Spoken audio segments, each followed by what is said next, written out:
മുണ്ടക്കൈ ചൂരൽമല പുനരധിവാസത്തിനുള്ള കേന്ദ്ര വായ്പ വിനിയോഗിക്കുന്നതിനുള്ള സമയം നീട്ടി നൽകിയെന്ന് കേന്ദ്ര സർക്കാർ ഹൈക്കോടതിയിൽ അറിയിച്ചു. മാർച്ച് 31 എന്നത് ഡിസംബർ 31 വരെ നീട്ടിയെന്ന് കേന്ദ്രം കോടതിയെ അറിയിച്ചു. പുനരധിവാസത്തിലെ വായ്പാ വിനിയോഗത്തിന്റെ സമയപരിധിയിൽ വ്യക്തത വരുത്തി സത്യവാങ്മൂലം നൽകാത്തതിൽ കേന്ദ്ര സർക്കാരിനെ അതിരൂക്ഷമായാണ് കോടതി വിമർശിച്ചത്. കാര്യങ്ങൾ നിസ്സാരമായി എടുക്കരുതെന്നും കലക്കവെള്ളത്തിൽ മീൻ പിടിക്കരുതെന്നും ഡിവിഷണൽ ബെഞ്ച് കേന്ദ്രത്തെ ഓർമ്മിപ്പിച്ചു. പുനരധിവാസവുമായി ബന്ധപ്പെട്ട് കേന്ദ്രം അനുവദിച്ച വായ്പയ്ക്ക് മാർച്ച് 31 വരെയായിരുന്നു സമയപരിധി നിശ്ചയിച്ചിരുന്നത്. ഇത് പ്രായോഗികമല്ലെന്ന് സംസ്ഥാനം കോടതിയെ അറിയിച്ചിരുന്നു.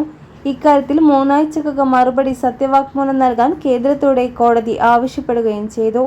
എന്നാൽ യഥാസമയം സത്യവാങ്മൂലം നൽകാത്തതിനാലാണ് ഡിവിഷണൽ ബെഞ്ച് കേന്ദ്ര സർക്കാരിന്റെ അഭിഭാഷകനോട് ക്ഷുഭിതരായത്.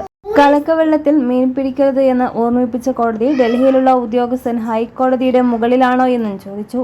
വായ്പാ വിനിയോഗത്തിന്റെ തീയതി മാർച്ച് 31 നിന്ന് ഡിസംബർ 31 മാറ്റിയെന്ന് കേന്ദ്രം കോടതി അറിയിച്ചു. ഇത് സംബന്ധിച്ച് തിങ്കളാഴ്ച തന്നെ സത്യവാങ്മൂലം നൽകാനും കോടതി കർശന നിർദ്ദേശം നൽകി. ചില ബാങ്കുകൾ വായ്പ തിരിച്ചുപിടിക്കാൻ നടപടി തുടങ്ങിയെന്നും ഇക്കാര്യത്തിൽ കേന്ദ്രം അന്തിമ തീരുമാനമെടുത്ത് കോടതിയെ അറിയിക്കണമെന്നും ഡിവിഷണൽ ബെഞ്ച് നിർദ്ദേശിച്ചു.